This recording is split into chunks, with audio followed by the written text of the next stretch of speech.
Shalom. Talmud Eser Sephirot, Lesson 3, Part 1, Chapter 1, Tzimtzum and Kav. We start at item 3.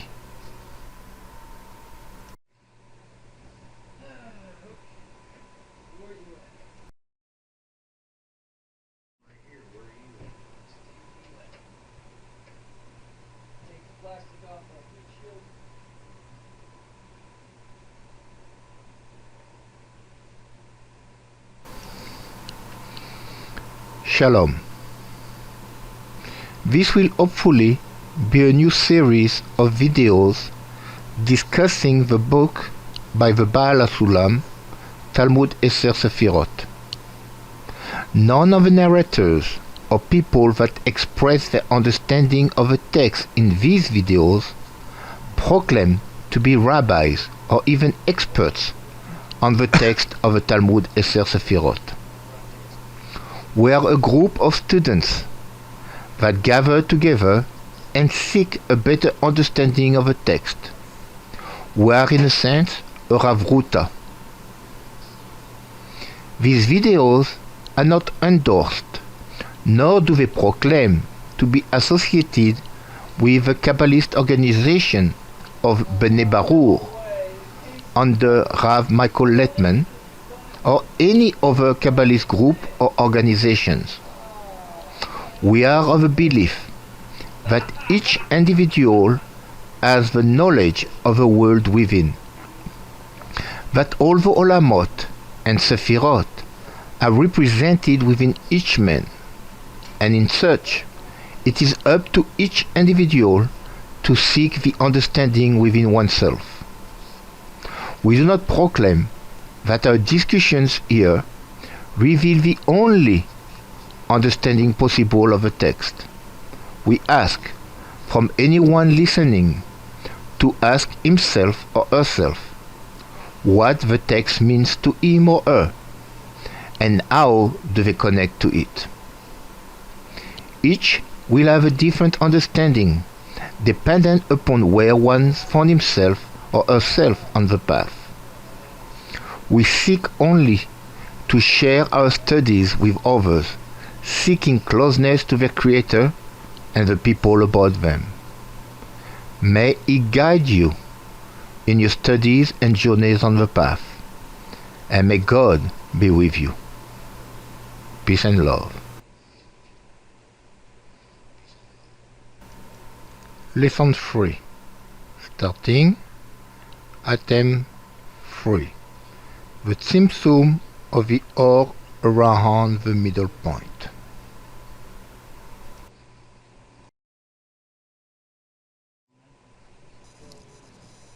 Okay, so Ein Sof then restricted himself in his middle point, in the very middle, restricted that or, and drifted to the sides around that middle point.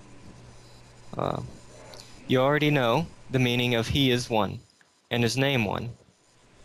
Although there is Shinui Tzor with respect to the will to receive incorporated in Ein Sof, that still does not create any differentiation between that and the Or Elyon, and they are in simple unity.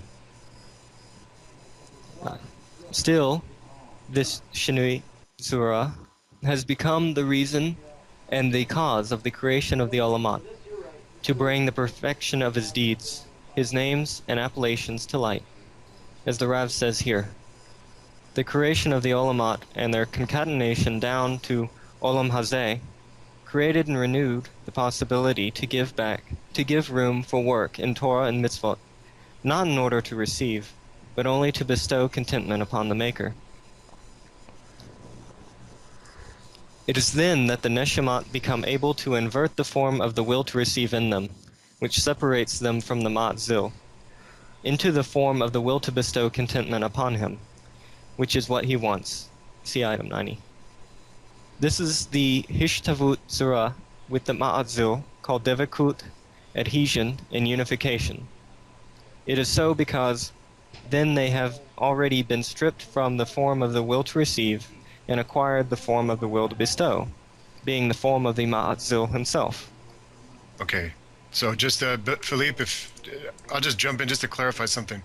The Shinui Zura is the different parts, and the reason that the Olamat was created, or the worlds were created, was simply that the creator needed to conceal his influence on the vessel, so the vessel could seemingly operate in free will and make reconcile. Yeah. Yeah, there you go. Okay. All right, go ahead. Yeah. I was just going to say that it's reconciling, that it can only reconcile from the place of where the light has been concealed, because then there's actual, you can make distinctions. In order to get rid of the will to receive, which is inherent in the vessel, the creator has to be concealed, so that we can determine how to correspondingly adjust our intention in order to come back. Right? Absolutely. The Neshamat, this paragraph here with the Ma'atzil, so the souls are being separated from the Creator into the form of the will to bestow contentment upon him. Is that what? Yeah, well, the vessel can't change its properties. It's always a will to receive. All it can do is change its intention. And through that changing or correction of intention, it can draw itself back on its own toward the Creator. So it falls away from the Creator because there's a complete influence from the Creator to the vessel, until the Creator draws back this concealment. And then the vessel then has to determine through its own efforts, in other words, it's going to learn on its own, it's going to evolve on its own, how to respond to that concealment. And that causes us to go forward in a change of intention, slowly through correction. Oh, perfect. Yeah, see, your understanding of it's so much clearer. Well, it's not, yeah, it's really actually simple. It's just that it sounds, when we read it, it sounds, the way that the Rav explains it, because No, it's beautiful. Yeah. Yeah. Where are we at? Are we at this is the meaning of the Rav's words? That's the one before. Okay. You already know. Raz, did you want me to continue, or? Absolutely, go ahead. Okay. You already know that Hishtavut Zura makes the spirituals become one. For that reason, the Olamat return to their previous condition. This is the meaning of the Rav's words, when it rose upon his simple Ratzon to create, etc.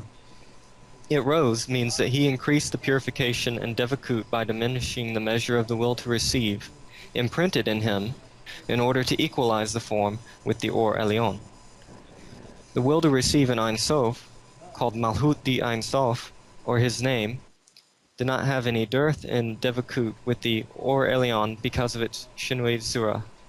However, it embellished himself in order to equalize its form with the Or Elyon, and depart from the great will to receive, called Behina Dalet, so as to cleave more strongly to the Or Elyon.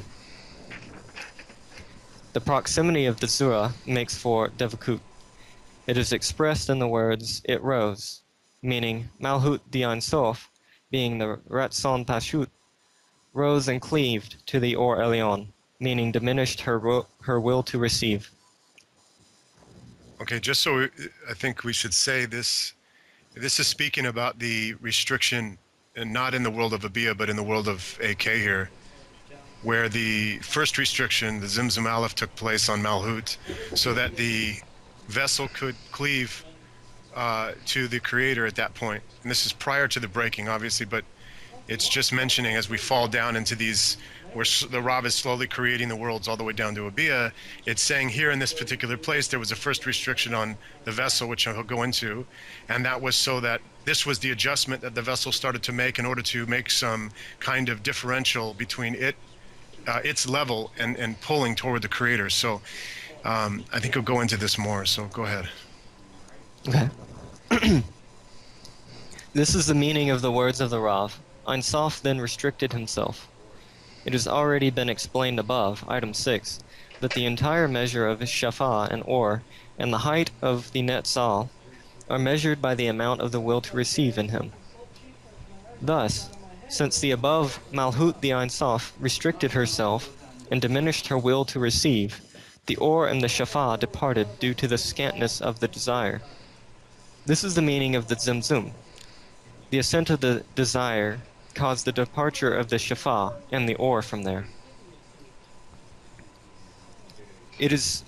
Uh, We I'll just add because I think it can be a little bit complicated. So this, simply put, I think in the easiest way to say this is that when the vessel makes a change to the manner in which it received, in the manner in which its intention is, it causes a rising or a filling. Because of this, there's actually departure at the same time. So, well, I think the Rav is going to go into this more. So let's read it a little bit. I'm sorry. No, it's fine. Basically, as the intention changes, the amount of desire in it diminishes at the same sort of because it's an inverse relationship. Yeah. Well. Yeah. Go ahead. Go ahead. So the explanation here is what is the symptom is when we have a desire, my total desire at the beginning is totally to receive. I only want to receive. There's no restriction at all. Okay. And when I start to restrict that desire to receive, not as much. I don't want to receive as much. I want to become more closer to the bestow.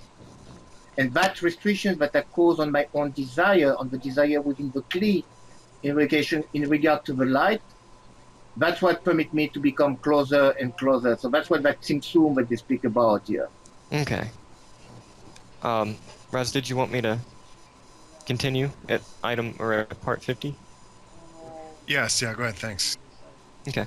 It is perplexing, for since there is neither Rosh nor Sof there, how is there middle? Moreover, so since there's not a beginning or end, how can there be a middle point? Moreover, are we dealing with the corporal matter here? The thing is that it has already been explained that there's necessarily a will to receive in Ein Sof too. However, it is Ratzon Pashut, without discriminations of great and small, because the will to receive there is not regarded as a Shinui Tzura that makes any separations. Consequently, it is in no way inferior to the Or Elyon. We should try to, because it seems that it's contradicting itself, right? Because we learned before that indeed within the answer there is no will to receive at all, right? Because how can the answer receive when everything is already there? So what he's talking about, and that's why sometimes I think there is confusion, because when he's speaking about the level of Or Elyon. The Ensof, as when we were speaking before, the Ensof into so the Malchut, which is his name, and therefore there is a will to receive, but is not yet separated from the Or Elyon. There is not it's still as one unity, and only after, and that's why it's called the Ratzon Pashut, the simple desire. It's not simple into the simplicity, but as unity, as one with the other. It is not separated yet. And so only after that does it become a possibility having a Shinui Tzura. At that time, there is no differentiation of form. It is still as one. Do you want to explain on it, Rav? No. That's perfect.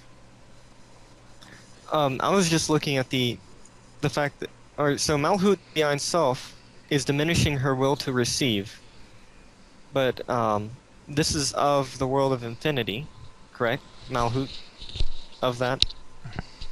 In this place, it's talking about, yes. Yeah. But she's diminishing her will to receive. However, if there's no will to, if there's necessarily, well, it's the next paragraph. The thing is that it has already been explained that there's necessarily a will to receive in Ein Sof too. So the will to receive is only in Malhut of Ein Sof, or is it? How does that? Malhut starts. If we look at Galgat to the first part Suf, and as it falls downward, or as it cascades in that fractal, there are stages that unfold, right? So in the first part Suf of Galgata, before the restriction, before Malhut placed a restriction on itself, there was no evolution, there was no discrimination between the vessel and these. Right? Okay. So what happens is, as this will slightly grows, it starts to distinguish itself. And well, let the Rav explain it. Keep reading. Yeah. We're at, you should know that the Orleon. Is that Yeah. correct? Okay. You should know that the Or Elyon must expand via 4 degrees before it uncovers that will to receive in its fullest and permanent measure in the Ne'etzal. The reason for it is that the will to receive is incorporated in the Hitpashtut of Or from the Shoresh, and by that, the Or is considered to have departed from the Ma'atzil and acquired its own name, meaning Hitpashtut from the Ma'atzil. So it's basically talking about the 4 levels in desire, from Behina Aleph to Behina Dalet. Right. And Yeah. Go ahead. The 4 degrees are in respect to the 4 olamot. Yes. That's what we're speaking about. Okay, so it's how does it go from one? It gets coarser and coarser as it goes closer to the Olam Asiyah, and it got coarser and coarser as it goes to Malchut. Like at the beginning, we're saying that within the Or Elyon and the will to receive into the Ein Sof, there is no sinut surah, there is no separation yet. Okay. As soon as it's created into Olamot and the Malchut fall down, I don't have the term fall down, but is expanded, then there is the will to receive within the Malchut of Ein Sof. Okay. And let me say that if we put it in really baby terms, just so we get our minds around something, because this is obviously talking about a very high state, right? But the process of the Behinat, kind of look at it like when we're given some kind of mental thought, some projection in our minds that come up with some idea, and we think about this idea and we manifest some emotion behind this idea, whether it's good or bad. Let's say that we decide it's great. We like the idea, we like the thought, it brings me some pleasure, and as it transcends down into the denser physical realities, the desire to acquire that thought through my thinking, emotions, and physicality becomes stronger and stronger. Okay? This isn't necessarily what's spoken about spiritually, but let's think about it that way. So there's levels of this building of desire. So when we have a basic thought, we could give or take, it's not important. But once I attach an emotion to it, and I start to desire it greater and greater as it falls down that partsuf, or in other words, it develops, it becomes something I want to see manifested in this world, or I want to achieve here in this reality. That's a much different desire than when I just had a basic thought about it. So as this thought or desire or this vessel grows and grows and grows, it gets stronger and stronger and stronger. And this kind of the simple idea of how the vessel grows in its separation, its feeling of disconnection or need or want, like a rubber band being pulled tighter and tighter away from the source. So does that make sense? Absolutely, and it's sort of like the waking up of the consciousness, because it's able to then look at the disparity between what it's seeking and the feeling of lack. And Yeah, it's because the when I have a thought that's not really connected to anything, there's nothing really to work with essentially. I don't feel too much draw from it. But as it really becomes essentially emotionally tied to me and physically tied to me, and it becomes a real thing I want to manifest, now that want is stronger. Now I crave, I desire, and I feel some kind of lack between that mental projection and that physical need. And this is that rubber band idea. So as it starts to penetrate down into the partsuf, these stages, or this behinat that comes and develops, makes the distance, even though there's no distance in the mental universe, it makes the distance seem further away, and hence the desire is greater. Perfect. We want to continue here. This yearning. Yes. Okay. This yearning can only be when he does not have a shafah. For only then is it possible to want it in a way that the will to receive will be uncovered. Sorry. I think we skipped. Did we skip? You skip? Yeah, it should be as long as this sinui. Oh, I must have. Okay, my apologies. As long as this shinui tzura of the will to receive was not incorporated in it, it was still regarded as a ma'azil and not as hitpashtut that departed and shifted from the ma'azil. This is because the only difference in spirituality is the Shinui Zura. However, as much as this Ratzon became disclosed by the force of the Ne'etzal, it was still not permanent in the Ne'etzal. It means that the Ne'etzal must yearn to receive the Shefa before it is considered that the will to receive appeared by the force of the Ne'etzal himself. So the creatures, or the creation, must actually receive the light from but so how, what would you what Let's say I have a flashlight, right? The flashlight is the source, the source. When I flick it on, the ray that expands from the flashlight from the bulb will have that light will be the expansion from the root. The root will be the shores, will be that my light bulb. And so when it's only they're telling me that as long as the sinusura, the will to receive, was not incorporated in it into the Netzal, at least so long that the light did not touch. Let's say if I want to get to light something on the wall, from the time that it left the flashlight till the time that it reached the wall, in that distance there is no separation of form yet. It only becomes a separation of form when the wall receiving the light, when the Netzal is receiving it. And in that sense, then it is, because if not, it's still regarded as a part of a matzil or a part of a flashlight. It's still not yet separated from the flashlight. Only when it is received. Then it becomes, then there is the difference in the Sinut Surah. There is a difference in Surah. Okay, the main question I have is just how would you best describe Shefa? Abundance. Okay. Shefa will be the abundance. It's really what, since the light, when I receive the light, is the radiance. Let's say if I will take from the sun, a sun ray will give me like warmth, the light of the, all what I'm receiving from the light is the shefa, the abundance that I'm receiving from the light. That makes sense? Absolutely. The you have to actually experience the I guess the separateness, and then the appearance of it. You have to feel. I think you have to feel you have the sun's light and then the sun's effect on you. So you have to feel the effect. I have to have some relationship first with the sunlight before I understand that I want it or not. Yeah. And it continues with this yearning. Yeah.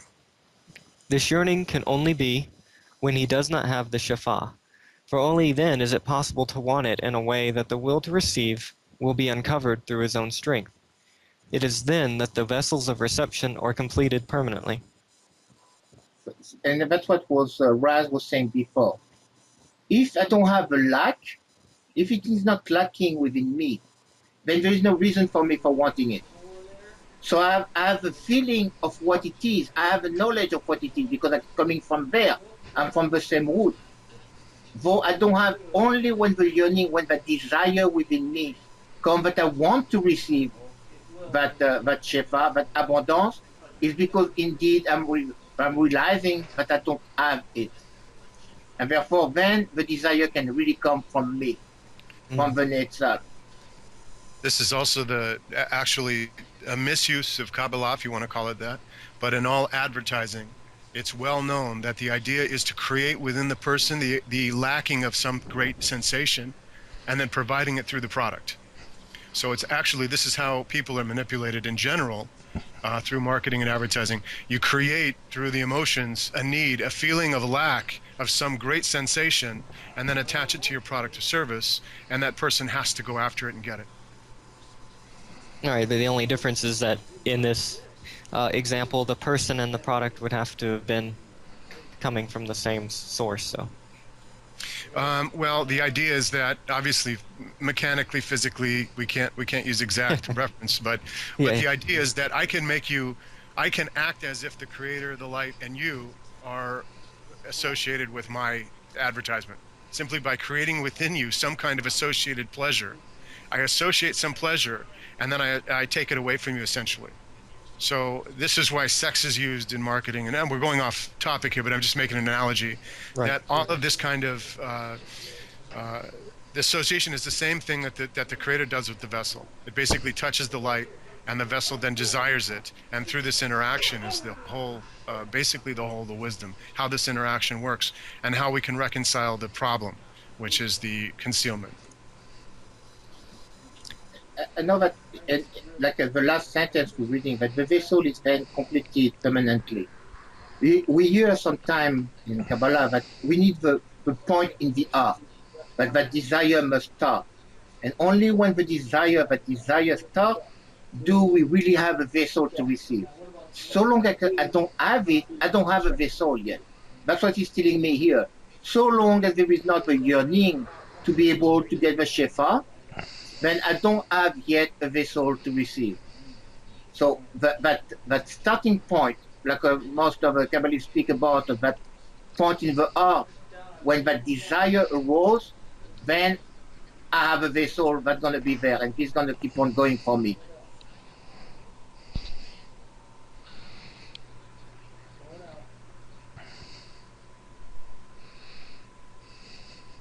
You should also know that any hitpashtut of or from the ma'atzil must consist of a will to bestow, just as it consists of a will to receive.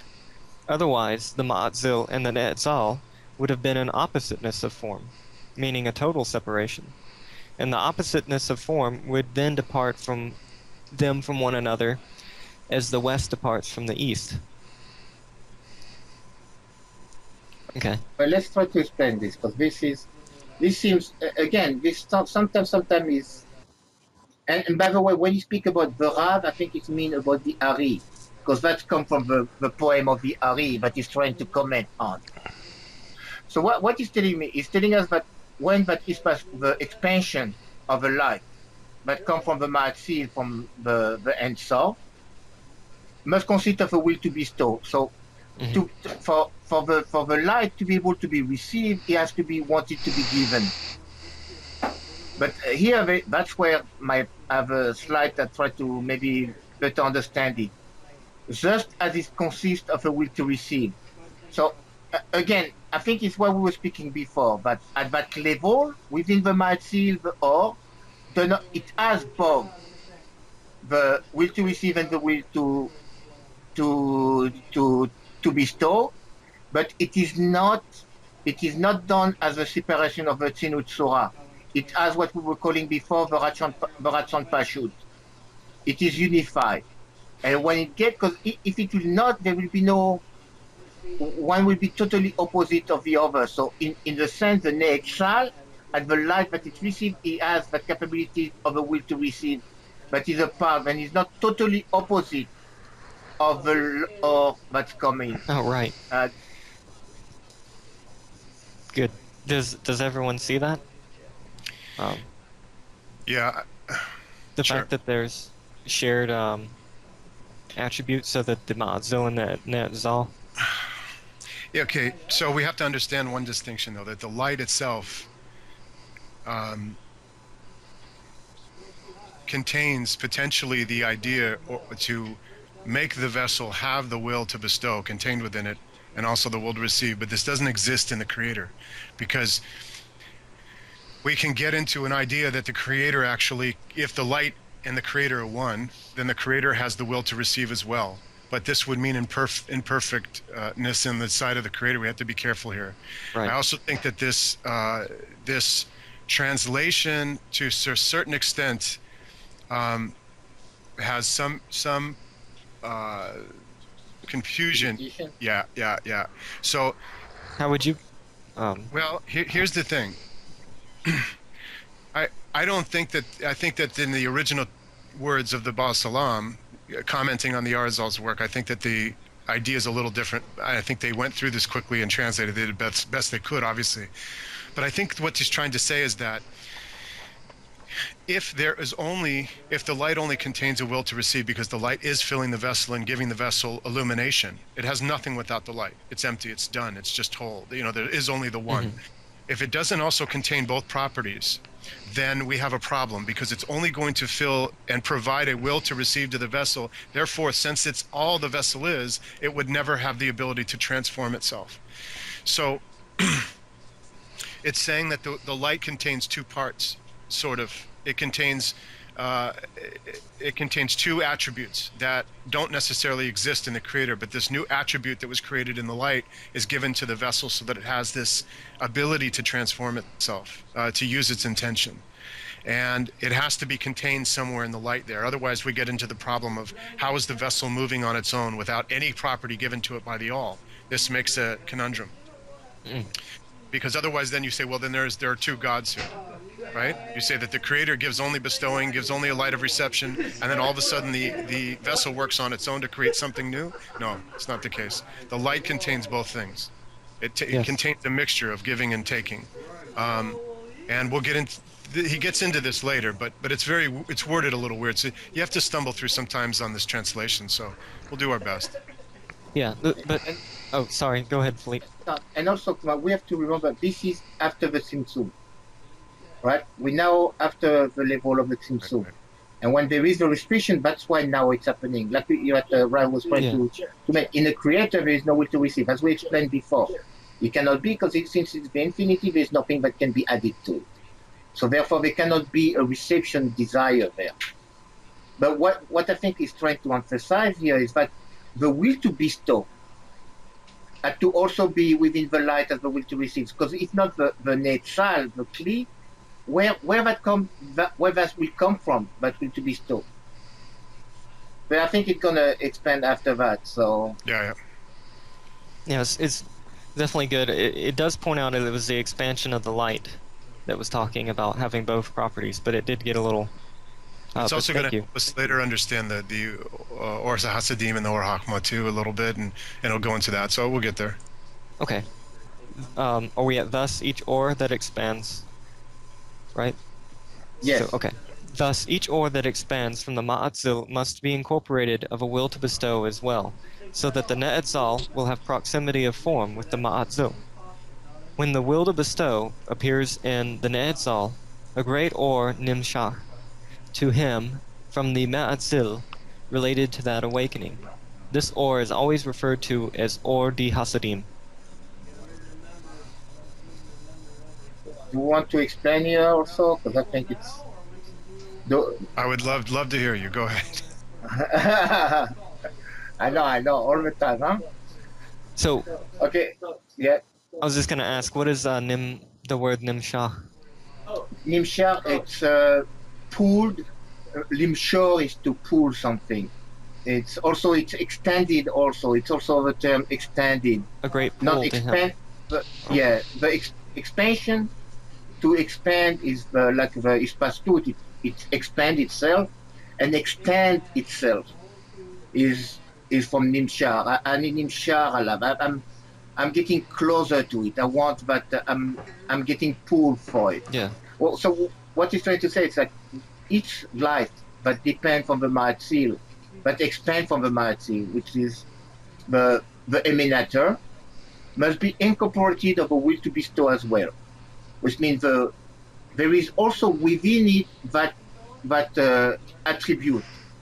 Why? Because if not, so that the metzal, the receiver, the emanated, will have a proximity of form, but there will be a test of it.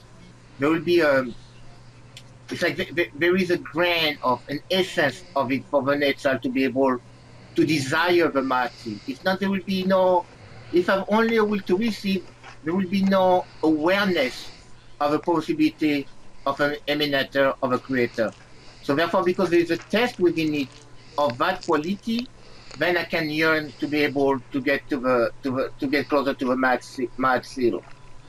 When the will to bestow appear in the netzal, when this will arose into the emanated, then the light that is pulled from him from the ma'atzil is pulling a light from the ma'atzil, but is expanded a light from the ma'atzil. It is what we were speaking before, that the point in the heart, that the beginning of that yearning, of that desire, that permit him to be able to that awareness, when I have an awareness that, oh, there is a creator, or I can bestow to the creator, then the light become now, I can receive it in a sense. That's it's really expanding, it's continuing and expanding of what we saying before. And the Or Hasadim, what we learned before, that the Or Hasadim is the Or Hurma, is the clothing, the garment of the Or Hurma. Mm. The Or Hurma, it's like if I'm, you know, Rasadim, Resed is come from the union of Resed. It's an expression of, which means the garment of, the light is expressed at that time. Raz, do you want to expand or? No, I think again, I'll just say easy way, because that's good. Technically, it makes perfect sense. But if you want to look at it just in a very base way, when you have a little baby, and you're sitting in front of the baby cries and you hug the baby feels better and you both smile. And the baby cries and you hug the baby and the baby feels better and you both smile. But then the daddy cries so that the baby embraces the daddy and the daddy smiles. And there's a new relationship here. It doesn't mean that the daddy really was suffering. It means that I give the opportunity for the infant to give me what I'm giving it. I'm teaching it my properties. But it doesn't change me at all. I'm not really upset. I'm just using this tool to form the child. And so these are the two ideas of the two different lights. I'm giving the option to the child. You see me crying, how do you want to act? Do you care? Do you want to move on this? Do you want to adopt my principle of giving back to me? And so we see that this is how it sort of plays with the vessel this way. It gives and gives and gives, but it gives it the opportunity. If you want to use this way, then you're going to start adopting my properties. And it's sort of, that's a very base way to say it, to see it in an analogy, but it's sort of like that. No, I think that's really good. So do we want to continue? Sure. Okay. Hit Pashtut Aleph from the Ma'adzil, in which the will to receive is incorporated, is always referred to as Or di Hokmah, or Or di Atzmut. You should memorize these two types of Or.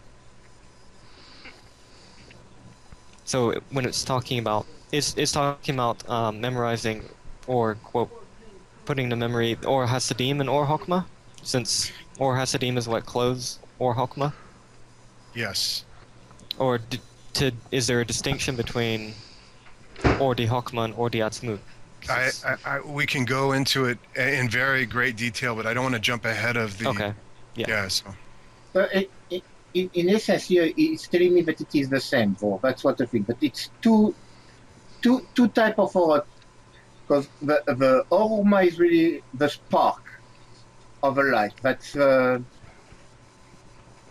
when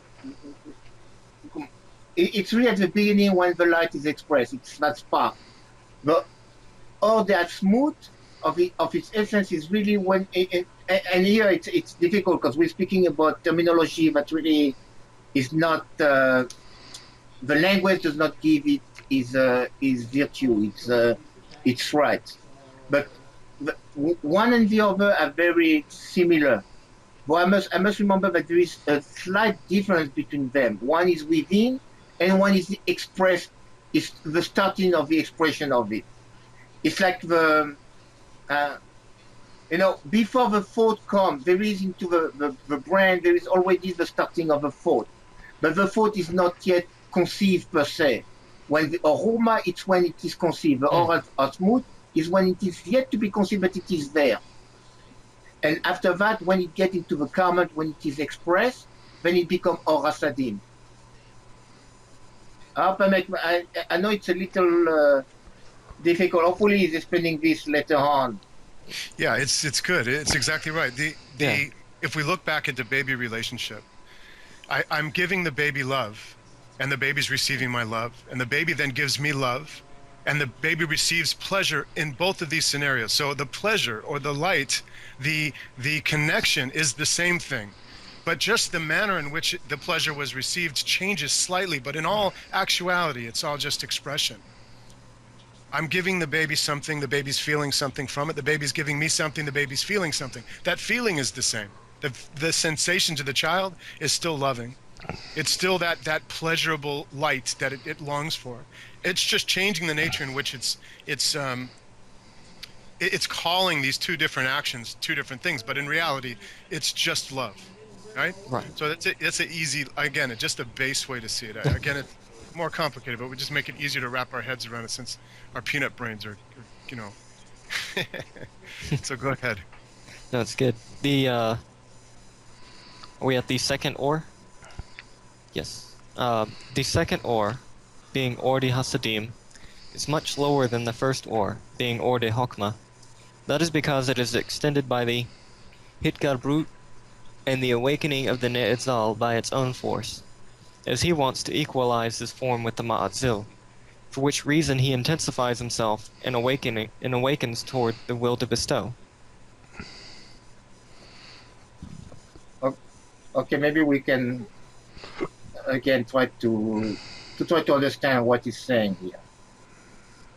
So in a sense, that's why we can see that if he's speaking here as the second or, then I can deduce that the first, when he was speaking about or de Rumai or de Asmut, there is a very great similarity between them, and it's considered a one or. But he's speaking about two types of or. But now he's speaking about a different level of the life, the second life. Yes. Which is the or de Rasadim. So he has a lower, and again, here we're speaking about a degree of lower is in a sense of becoming coarser and coarser. So it's much lower than the first light, which is the light of forma. It's an expression of the light of forma. But it's because it is extended by the Idgabrut, the Gaber, is to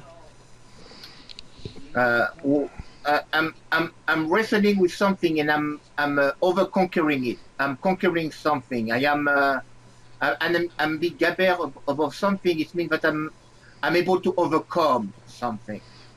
So this is extended because the Netzal, the Enematid, is able to awake and to overcome his desire, his own desire to receive. He's able to be able to just to restrict himself. So therefore, now he wants to establish his form with a Ma'atzil. And that's why now he just doesn't want to be a will to receive. He wants to overcome himself on his own strength and becoming more closer to the emanator, which is the will to bestow. For which reason he anticipate himself and awaken toward to the will of bestow. Okay, so does that make sense? Absolutely. Is everyone good?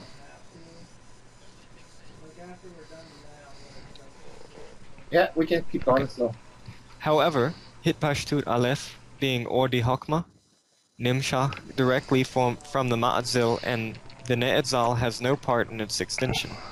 For that reason, it is much higher than it. For that reason, or Hokmah is regarded as the Atzmut and Hayut, sustenance, of the Ne'etzal. Or de Hasadim is only considered as or for corrections, for the completion of the Ne'etzal. do we want to expand here a little? So it's just it's just distincting that or Hasadim is just addressing, and or Hokmah is the actual. In order for the Creator to ensure that the ego did not take possession of the Or Hakma to a certain degree, it created a system whereby there has to be a certain development of understanding within, a stage of calculation and contemplation that happens within, so that the vessel clearly identifies its own nature first before it starts to make the climb back into the all. The all is not interested in having the ego come back with it. So it created an impenetrable wall. And in order for the vessel to come back, it has to understand its nature, stages of desire first. Once it understands its nature or stages of desire, it can then reconcile them in the correct order in order to come back across into that revelation of what's been concealed. So this idea of the Bihina, the stages of desire, is very crucial on one hand, because it's actually our manifestation within ourselves, the contemplation of how we process. And that process downward also works upward. So once we really grasp, and this isn't something you just really learn in one moment. This happens through massive inner contemplation. As you really truly understand your nature and how the desire affects you and how you work with the desire and where your intentions are and where your will to receive is really contained. But this little idea that the Ari has given us, that's not just the Arzov, it's the nature of Kabbalah, is the foundation on how we process the ability to receive and reconcile it into the ability to intend to bestow. So we don't need to try to solve this, because it's not really something you solve. It's something that you just sit with, you contemplate on, you meditate on, you pray on, and you keep feeling within yourself and you work within yourself. This isn't something that you just grasp immediately. So just stay with as much as you can here, and as the text goes on, it digs deeper and deeper, and it'll get more into this concept. Now you will understand the 4 Behina and degrees that must be in every Ne'etzal. First, the Or expands from the Ma'atzil as Or Chokmah, containing only the will to receive. This is Behina Aleph. Then the will to bestow intensifies in that Or, and it extends Or Di Hasidim. This Hitgadbrut is regarded as Behina Bet. Then this Or Di Hasidim expands intensively, will be explained below, and this is Behina Gimel. After the above 3 Behinat fully emerge, the force of the will to receive incorporated in Hit Pashtut Aleph reawakens and draws Or Chokmah once more. This completes the permanent will to receive in the Partsuf that appears as yearning. When there weren't Or Chokmah in the Partsuf but Or Di Hasidim, after Behina Gimel, when the Ne'etzal could yearn for Or Chokmah. It is this yearning that determines the will to receive in him, and completes his vessels of reception, which was absent in Hit Pashtut Aleph. For that reason, the vessels of reception are completed only in this Behina Dalet, also called Hitgarbrut Bet. Do we want to expand a little here, or? Yes. So let's put it in a practical manner, since that's what we were speaking before about. So at the beginning, my only capability is a will to receive. I totally want the pleasure for my own self, which is what you speak about at the beginning of the first Berina. When it's only containing only the will to receive, the Berina Aleph. I only want that light. That's what I was created for. That was my essence. My essence was to be able to receive all the abundance, all the Shefa, and the life from the Creator. Then slowly, when the will to bestow is intensifying the light, when it starts to become, and it is expanded into the order Hasadim, then my desire, I start to have that taste. That is good to be able to want to bestow. Then I start to want that. I want to slowly want to get that will to bestow. Then this comes from the Berina Bet, and as it grows within me, that my desire becomes stronger and stronger, that I realize that I want to do more for the other than I want to receive for myself, then I am moving to Berina Gimel. So slowly I realize that if I do istaklut, if I look into within myself, and I look at what really do I desire, how much do I desire the Creator, or do I want only for me? If there was no such a thing, no morality, no possibility to get to desire, will I still want to be able to do that, or will I decide, you know what, everything is okay, I can enjoy all the world for myself, then I will only be into the will to receive. But if I see that within myself is stronger, I want to be able to be bestowed, to be closer to the Creator, then I am augmenting from Berina Dal to Berina Bet to Berina Gimel. So after, we haven't read this. Yeah, we did. After the above 3 Berinot, I completely created, and that's what we have to understand. It's not like When my desire grow, I do not go back down to a lower desire. I have to keep on growing. It's not like suddenly, oh, I desire to do everything for the creator. Sometimes I may think like this, right? I may think, oh, I really want to bestow all the time. In all reality, it is not a true desire. It's my imagination pushing it to me.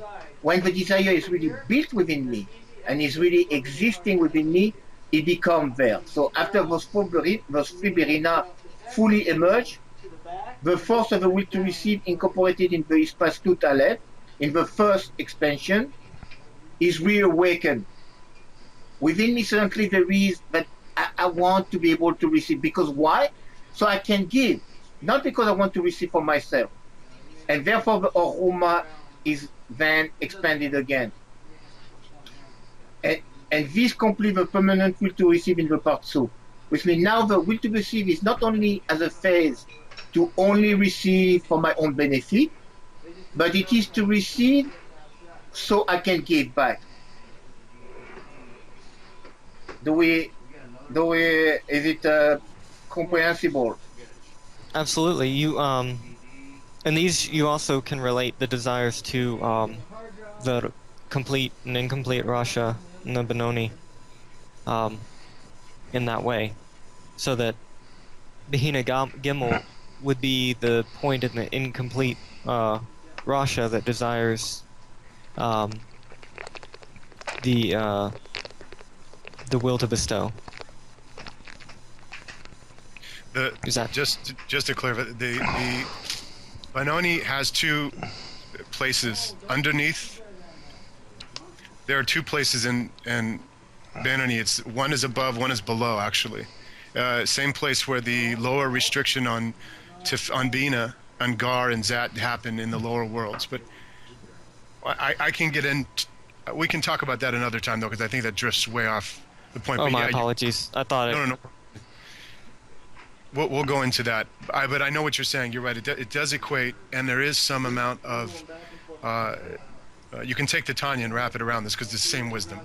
But the idea is that the stage of Benoni has in it 2 degrees. It's a very big stage, actually. It actually represents a large state, and it's not incomplete Russia. That is the Gimel, actually. It's yeah, and we'll go into that because remember that complete. Oh, I'm sorry. Go ahead, Philippe.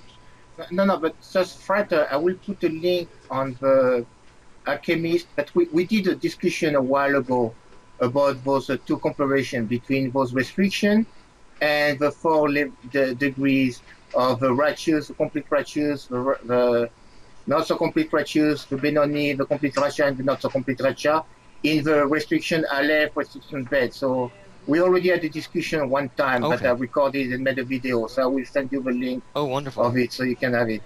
Thanks. Yeah. Post that in a group if you would. Yeah. Okay, so we are at it is this yearning. It is this yearning that determines the will to receive in him and completes his vessels of reception, which was absent in Hitpashtut Aleph. For that reason, the vessels of reception are completed only in this Behina Dalet, also called Hitgarbrut Bet. Once Behina Dalet was completed in Ein Sof, the Zimzum occurred in her, meaning the departure of the will to receive from Behina Dalet, causing the departure of Or Ein Sof from there. This completes the explanations of the 4 Behina that must exist in every Ne'etzal. Behina Aleph is called Hitpashtut Aleph, or Hokmah. Behina Bet is called Hitgarbrut Aleph, or Bina. Behina Gimel is Hitpashtut Bet, or Zer Ampin. Behina Dalet is Hitgarbrut Bet, or Malhut. And you would say that, Philippe, the best way of relating to Hitpashtut is an expansion, and Hitgarbrut is an overcoming? Is that? Yeah.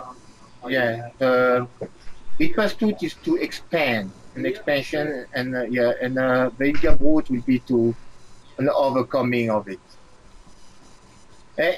What we're understanding here is that, I don't know if I want to get into the Sphira also, but because here they bring the Sphirot, so the Roma is a spark, right? So it passed from the Roma. The Bina, as it put a clothing within it, right? The Bina is when I have an idea, I give it some form, which is the understanding. I have a spark like the Eureka. Wow. Like when the guy wanted to calculate the volume of the golden prawn. Then because there was no easy formulation because of its form.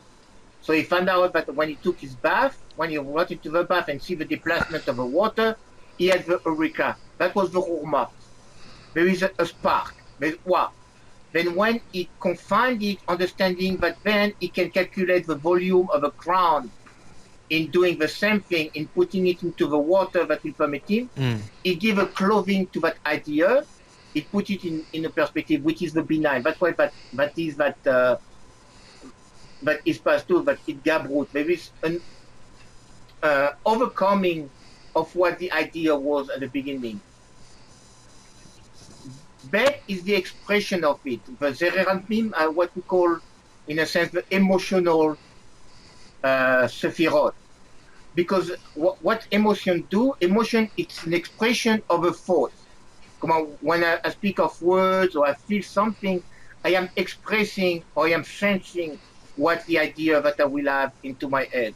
And so that's why it will be represented to Zererampim, to the six Sephirot.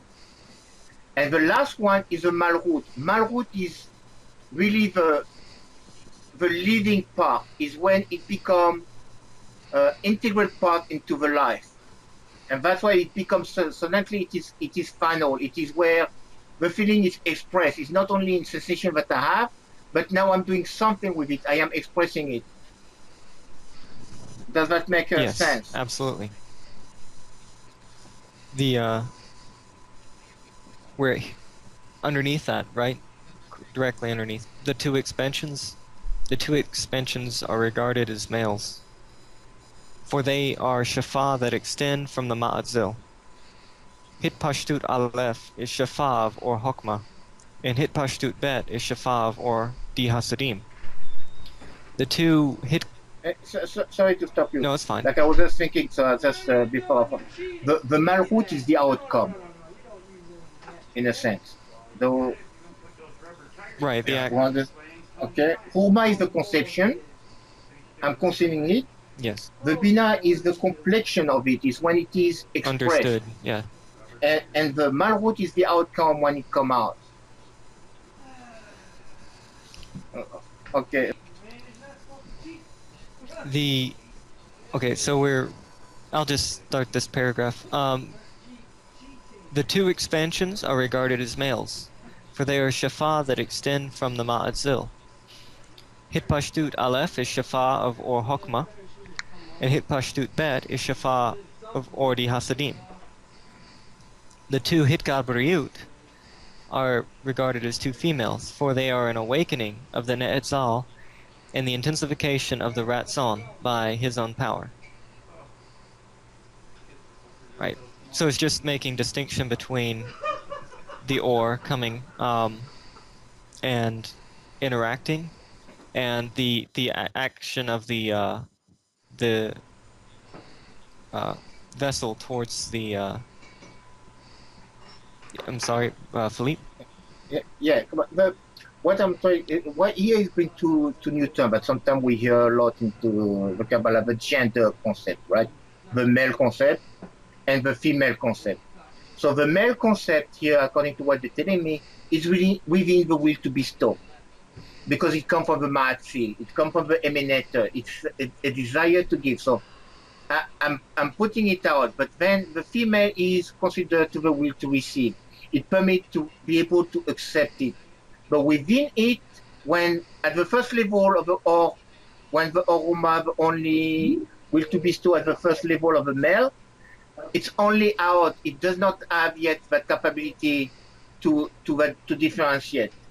And when there is that order asadim, there is then that expression within the kli that there is a desire within to return to the bestow.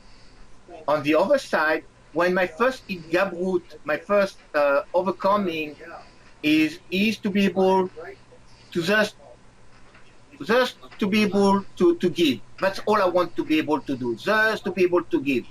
I want to be totally like the Creator. And on the second level of the Dalet, I'm understanding that I must receive so I be able to give. But my receiving no more is a receiving for the reason to give. And that's why it will be into the female part. The female is the will to receive, but I need to receive it, and the male part is really the will to bestow.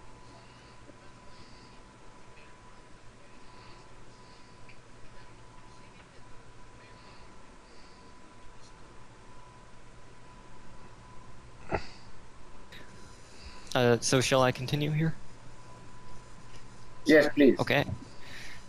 The first Hitgarbrut is the awakening in the Ne'etzal for the will to bestow, which becomes the Shoresh for the Or de Hasidim. And Hitgarbrut Bet is the awakening of the Ne'etzal for the will to receive, which becomes the complete vessel of reception in the Partsuf. It is always referred to as Behina Dalet. This That's what I was saying earlier. Even don't pay attention, it's coming next. So, but everything is good timing. Absolutely.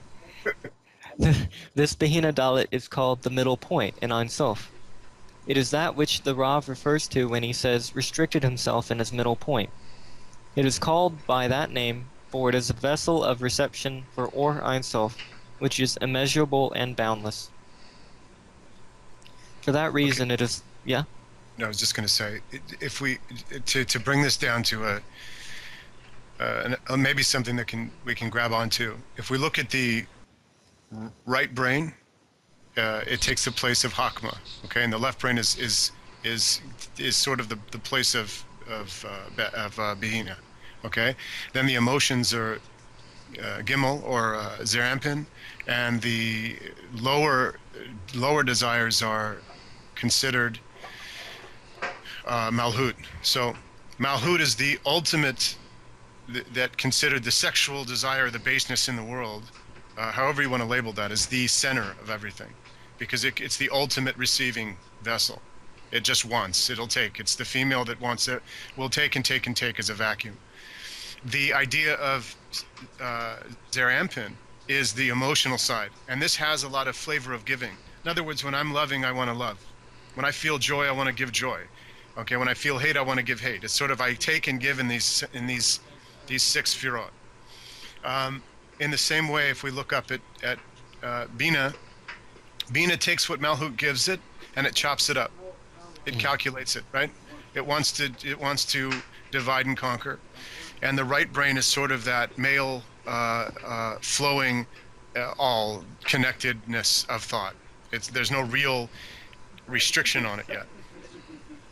So when we talk about, well, let's not go too far ahead here, so go ahead and just read. Absolutely. For that reason, it is like a point in the interior, in the middle of that Or, while the Or revolves around it and cleaves to it from all around immeasurably. Only thus can it sustain the Or Elyon immeasurably and boundlessly. However, in the vessels of reception after the Zimzum and below, meaning in their lower Ne'etzalim, there are vessels that hold their Or in the Pinenmut and Toch. It means that the walls of the Kalim, being their four Behinat, place a Gevul and a measurement on the Or inside them, because of their Aviut. Okay, so... Yeah. Yeah, there's a lot of terminology here, right? So let's try to... Okay. So for that reason, when it is at the light of a point in the interior in the middle of the light itself, if it is at its center, is where that Simsum, right? It's really the closest to, it's like a concentrated, I take an orange and I really concentrated it to its most. So the essence, where there is the strongest part, is really in that middle, where it is like it's totally concentrated. Then when it expands to the rest, it's almost like it gets dissolved, right? It gets a little less concentrated. It gets like mixed with the rest. So as it expands around, it permits everything to be able to receive. So, however, in the vessel of reception, what permits me to receive it after the symptom and below, when we say that contraction, that it is to the almost the center, there are vessels that hold the or, the light in their pneumote, in the anterior, and tor. The tor is the torso, but it's because we had before the rosh, the tabur.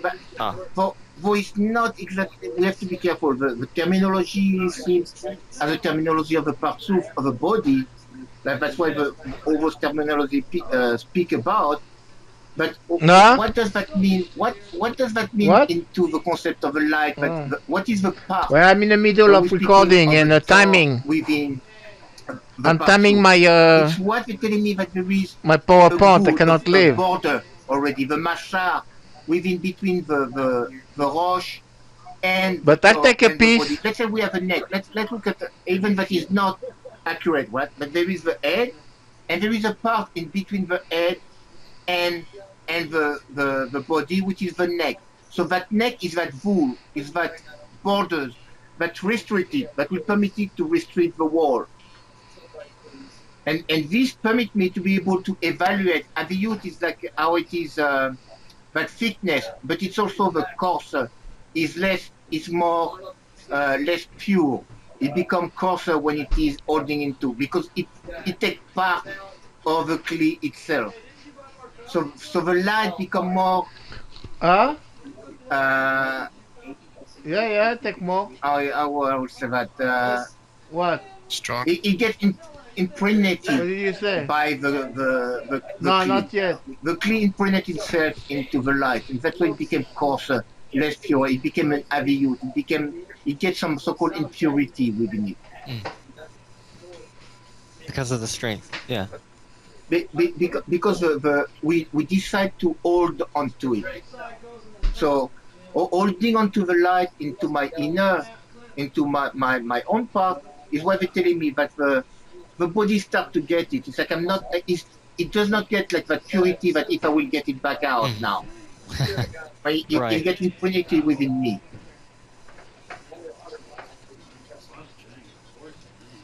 However, um, however, in Ein Sof, where Or and Kli are in simple unity, meaning he is one and his name one, the Kli does not limit that Or that it holds. Hence, the Or in it is regarded as Ein Sof. Okay. The I was just going to say that it, if we look at how we process our desires and our thoughts, it'll show us kind of how the Partsuf works. And that's why it's equated to the body. When we have a thought and it's not attached to anything, any part of our ego system, it's just a thought. It's just you come up with any crazy thought. It's sort of just floating out there. When someone challenges that thought, it doesn't bother you. You sort of talk about it and let it go. I had this idea. That idea is no good. Maybe you're right. Okay. But when I draw that light down into my lower desires, the emotions, and I attach to it something there. In other words, I make it more coarse. Now I'm more attached to this. It becomes mine. Now I want it, and it becomes a part of me. So when I say I've built this idea and I've thought about it and I want it and it's part of me and on and on and on. Now when someone challenges this, it's more coarse. Now I'm not willing to move. I'm clinging to it. And as I draw it down further and further, down through the midot, or the attributes of myself, down deeper, and I'm clinging to it more, and it becomes more part of me. I am more held to that. I'm clinging to that. It's not like the kind of effervescent thought that was above that I sort of have no real cling to. I don't desire as much. It's there. It's okay. I don't call it me. It's just everything. Down below, as I drive this desire down below and it gets deeper within me, it becomes more coarse and it becomes more clung to. And now I'm connected to it in a way that I have to have it. It's a driving force for me that I have to fight and fight to move forward. So So this is the separation between the kind of idea of the body, the light that transmutes into the brain, that goes into the emotions, that goes out into the world through the lower, what's called the ahap, right? The lower vessels of desire. So if we have one full partsuf like this, that's from perfected all the way down to this lower desire, as each single partsuf falls from this partsuf, it becomes a smaller representation of the main partsuf. It becomes a smaller version. So the idea of the brain, left and right hemisphere, the emotions and the lower desires are separated, or they fall down a little bit in each partsuf as they go.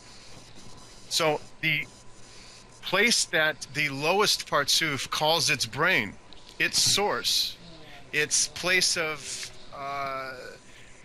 its keter and hakma and binah, Right. are really only the netza and hud of the larger partsuf, right? Mm. So if we think, I'm trying to say something enormously complicated as easy as possible here, so bear with me here. So as we understand that the discrepancy between that higher partsuf, that larger partsuf, that more connected partsuf to source or closer to source, and the discrepancy between all the partsufs in between them to my place is really only contains the lowest, most degraded desires of the main partsuf. It only, my whole makeup now is only really the lowest desires of the largest partsuf. Mm. That includes my keter, my hakma, my bina, my zerampin, and my malhut. All of those vessels are really only contained in the malhut of the largest partsuf. Does that make sense? Yes. Okay, so because of this disparagement,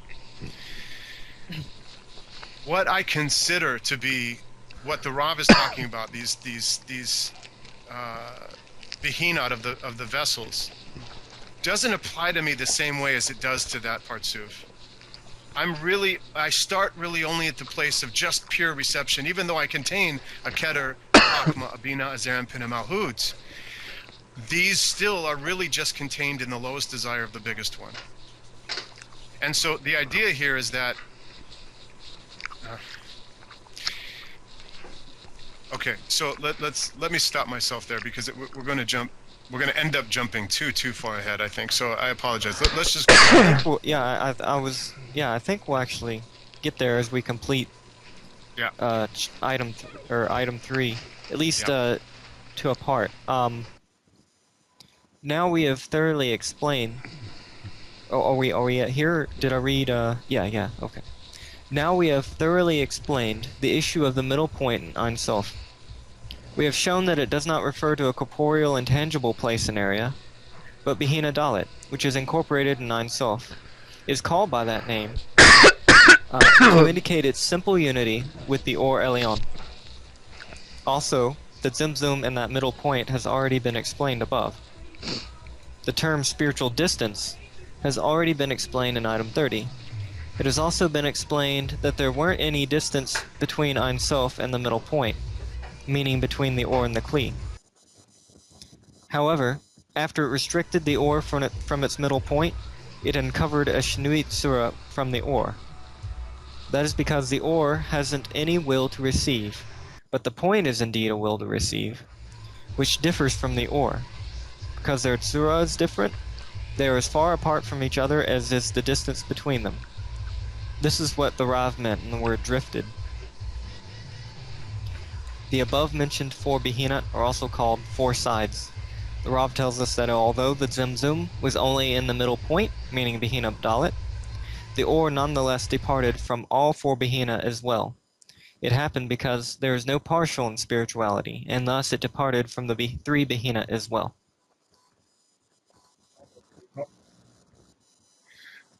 Okay, so we really completed that one. But so let's try to. Some of it is what we already viewed before, right? The spiritual distance. We understood that it's not a distance Right. as a distance, but it is in a change of form. Because so far as the more opposite it is, the farther it is. The more similar it is, the closer it is. So and into that point where we're saying that was the maximum is where that is because the or hasn't okay. However, after it retreated the or from the middle point into its content, it finds that there is a change of tsura, like we just said. It is more expanded and it is more contracted. But it's because the or hasn't any will to receive. In its essence, we said before, boy, it's again here there is something that he's saying, and before he said a little differently. He said that there is a will to receive and within a will to bestow also, which means it is not separated from it. It is as one unity, as a simple ratzon. It is not that there is not at all, right? It was speaking about the light here, not about the Ensof, about the Creator. Right. But the point is indeed a will to receive. So how, again, within the circle, the point exists within there. But what I'm saying is telling that there, at that point, is where at that Perina Dalet, what we call that place, which is not a place, but it is that position where the will to receive then exists there. There is the capability. And therefore, because their tsura is different, and therefore is different from the light, they are far apart from each other as the difference between them. Like we were speaking before, the change, the oppositeness of form create that it is the distance between one to the other. And that's why it said drifted, it went really far away from it, which want to give the idea of drifted. It really separated itself. Absolutely. So the fourth side, what are the four sides are we speaking about here? Well, we spoke about the four degree, the four berinot, the four olamot. So what are the four sides? This slowly, at one time, he hinted to them, right? We have the west, east, north, and south. Those are the four sides that we're speaking about. Yes. And later on, we're going to understand it differently. It's not as what we understand in geography, but that's what we're speaking about here. But there is also later on we're going to learn about the above and the below. So, but I don't know if you want to stop here and keep for the next time because we already had more than an hour. That's up to you guys. And next one we'll do that number 4.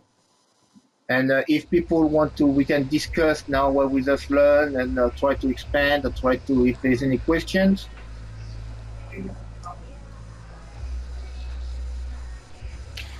Yeah, I think the concept at the beginning of this text is that it lays down a bunch of fundamental understanding and then gets into the actual work itself, which comes later. But it's always because these terms and ideas you have to digest. It's always difficult in the beginning to try to get through these fundamental ideas and these fundamental concepts because they're sort of all new.